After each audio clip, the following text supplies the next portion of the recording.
Hi, and welcome. I'm going to give you a quick walkthrough of the study platform. We kind of ran through this during class, but I said I'd step down through it. And as you know, Studi is a new student-centered platform that helps you guys work directly with published works or grade publications in the formulation of ideas and papers and assessments. And there's integrated pedagogy bots that help you engage and work with content. Okay, as we saw the last day, there are lots of different features, and the landing page here brings you through some of those. What I'll do is I'm going to jump straight into one of my test accounts. So when you log in to Studi, what you'll see initially is that you have no activities. Right, so you land in on your dashboard page, and the dashboard will allow you to continue work from where you were working before. So how Studi really works is it helps you work with your assessments, and when you log in to Studi, you click on the assessments tab, and you'll see for your group here that there's already 2 assessments that are up on the platform. So one is the project proposal, which is due in on February the 20th, and the other one is your requirement specification. You can click into these and see the various details, and if you click on the overview file, it's going to take you down through the full requirements. So we went through this proposal a good bit the last day, and we know that the project proposal has 2 parts. So the first part is simply 100 words that looks at the project idea. And there are some requirements here. So really, you want to name your proposed system, talk about the real world problem that it addresses, identify the target users, and look at the core purpose and the intended outcome of the application. And it's important to be able to write this in such a way that it can be read by both technical and non-technical users. And it's limited to 100 words. Section 2 looks at the market analysis and the positioning, and it has a maximum cap of 300 words.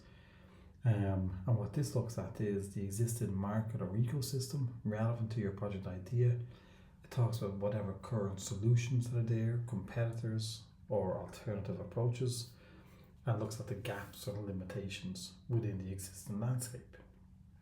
And how does your project fit into here? I think it's very important to mention as well that we're not looking for you to invent something that's extremely innovative or brand new, and you're not being marked against how commercially viable your product is. But we do want you to be able to situate it in the market landscape. And then the final requirement on the bottom here says that your proposal must be academically supported. So you are required to reference published academic sources. So these are typically peer-reviewed journal articles, conference papers, research reports, or what's known as grey publications or grey literature. So these are things like white papers. It can be policy documents, URLs. So information that's actually publicly available and that you'd like to be able to cite and reference that you've used to solidify your idea, whether that's in the market analysis piece or whether it's actually simply describing your project proposal. And the submission should be through the platform, and you need to adhere to those particular word limits that exist. Okay, so let's take a look. Right, so how does it help? Right, so whenever I'm using Studi, the first thing I'll do is collapse these sidebars. Right, so I'm in the project proposal here, and I want to collapse down these. So now I'm just working on the proposal itself. So underneath features, we have a number of things that we can do, right? So the first one is this it's called SNOW, or the paper search. So SNOW stands for the Student Network of Wisdom. And what it does is it has a wisdom of crowd analysis to be able to help you understand paper help you understand the papers a little bit better. The more and more students that engage with, typical results coming from repositories, it reorders them to make it a little bit more student friendly. And how it works is it's known as a federated search engine, right? So as the lecturer, when I create the assessment, I can add in a number of repositories that I would like you to use. And then whenever you're conducting a search, well, you can run a search across one or more of these repositories. So if I click on PLOS, I can select this repository, and now the search runs across PLOS. If I edit this, if I edit this, I can add in the other repositories, and now it runs across PLOS and archive. So I'm going to just run across PLOS. And as we saw a second ago, it asks you to enter in some kind of search criteria. So as we know, my background is in technology enhanced learning. So if I was building something that was looking at, let's say, flipped learning, I could run a search on PLOS and get back 15 papers from PLOS, which is the academic repository, that are linked to the search term for flipped learning.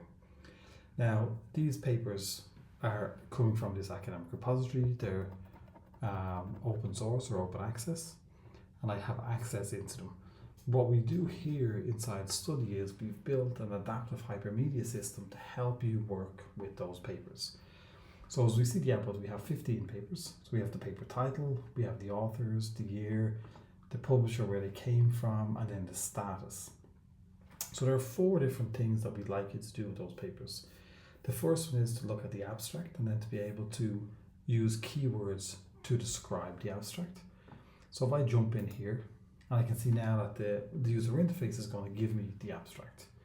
Now, I'm going to just write flipped learning as the keyword, so it's probably not a very suitable keyword as I haven't actually read the abstract. And then it's going to track that I've used this keyword to be able to describe what's happening inside of the abstract. Then it gives me access to the paper link itself. So if I can click on the link, this is going to take me over to PLOS 1. I can read the abstract and the paper from this particular link, so from the repository itself. And after I've went and I've viewed the paper, it's then going to ask me to rate the relevance of the paper. And all of this engagement is being tracked by Studi to be able to put interventions in to help you understand the content as much as possible. So once we have read the paper, we will then come back and then we will rate the relevance of the paper. So the relevance of the paper is linked back to your project idea and the search term that you use to actually find that paper.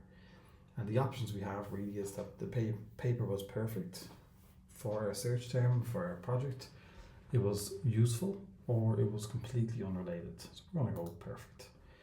And then we submit the relevance rating in for the systems at this point. And then it brings us to the last part. And the last part of the process here is actually to just write a comment, yeah?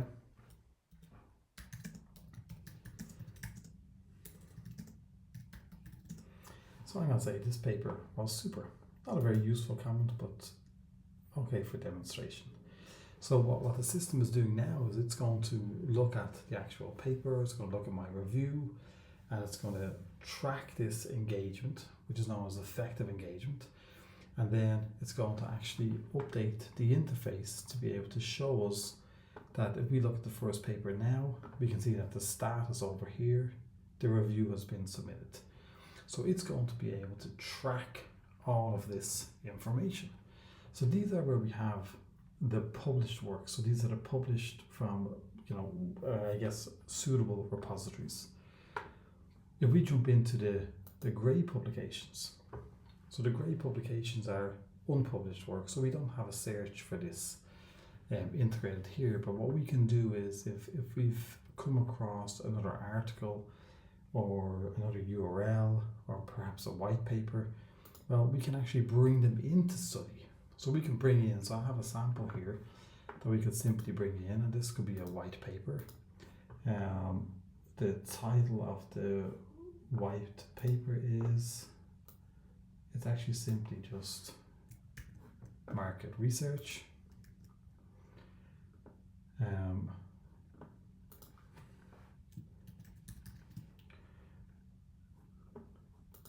And so sometimes when you're dealing with some great publications, you may not actually have all of the details.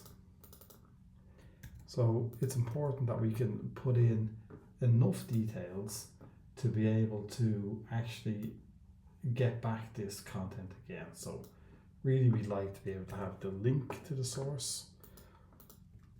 We'd like to be able to have some kind of background. And if I just paste in this stuff now, I can actually add this publication in. And now this publication now becomes just like the published works, and it has that other step-by-step process that'll bring us down through engaging with this particular paper.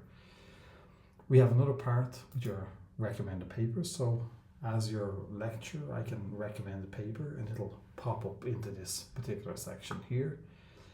There's a task area.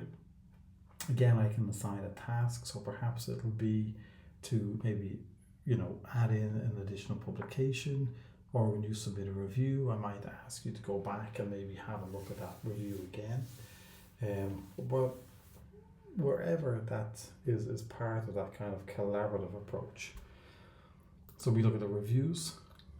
So the way we wanted to look at this is that every published paper, every grade publication, you're going to write reviews to them through that four-step process. And the idea being that this is your understanding of that particular published work. And as we can see here, so this is a review that we've just submitted. So we said this paper was super. We can say that there's no comments. So comments are something that I can place on these particular reviews.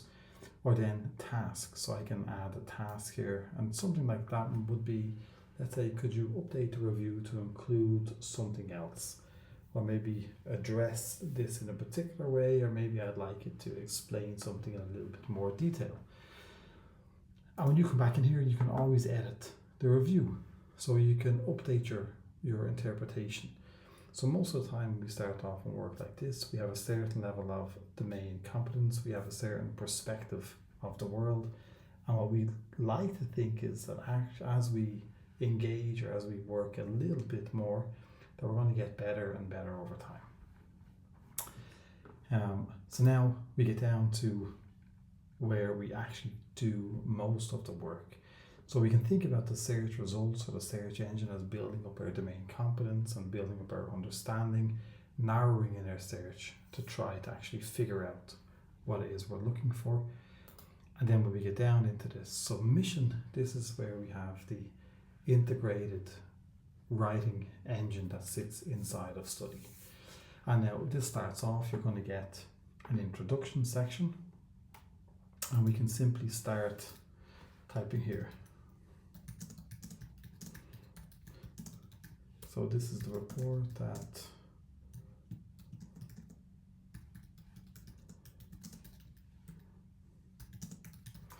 and so it's essentially a writing engine that we can actually use. So we can type in, and we have some formatting options, and we can format it. We can add in some tables, some images, whatever we'd like. And then on the right hand side, actually we have a reference paper here, right? And this is where the reports are. So we can see actually here, so we have facing the challenges and the name of the paper. We have a review score. So I simply wrote in this paper was super. So the review score is linking to the actual quality of the review that you actually write. These don't have bearings on the output, but they have a bearing for you to be able to understand your interpretation of how you're progressing. I can simply now, when I click on my review, I can click insert into the report. So I can bring this review directly into my document. When that actually happens, a few things happens. So the review and the citation with the review become part of the internal database. So now I can click on cite. I have one review here. So if I have multiple, there will be multiple to choose from. And I can insert the citation. So I insert it directly into the document. I can then go down and have a look at my bibliography. So because this was imported directly from the review, it now generates the bibliography automatically. I can go back up to the introduction section. I can add a new section.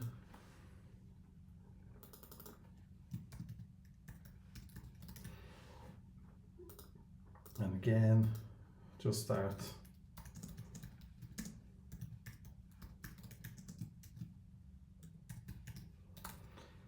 And so on and so on. So the editor helps me to write this document in a particular way, and it helps manage my citations, it helps manage my reviews, it helps me import those reviews directly into the document, and will automatically build my bibliography.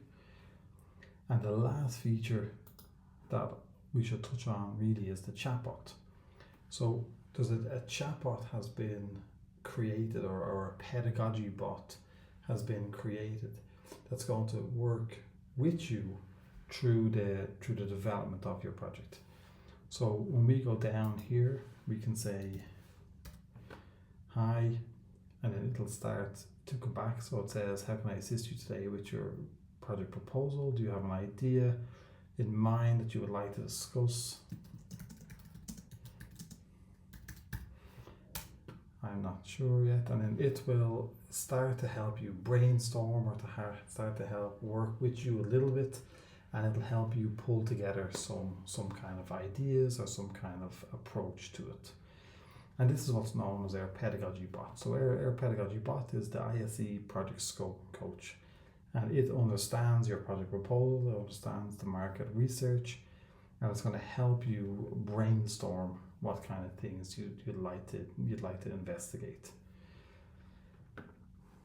Okay, and let's just jump back a little bit very briefly to the search results. And as we see, when we click on the analytics, it starts to show us actually our engagement with our different papers. So as we get more and more papers here, it's going to start to show us how we've worked on these papers and our engagement throughout that process. And we can simply come back and we can start to engage with other papers, and we step down through this effective engagement with many different papers. Okay, so that's how we're going to that's how you're going to actually use the system or the platform. When we get to the end, what we'd like to be able to do is we'd like to be able to submit. Once we want to click on here, we can say yes, we confirm that we've actually followed the submission process appropriately, and then we can confirm the submission. And once we have submitted it, we can't actually edit it again. As you are progressing through and you're using the system, if you see in the bottom right hand side, we have Intercom, which is another application we discussed the last day.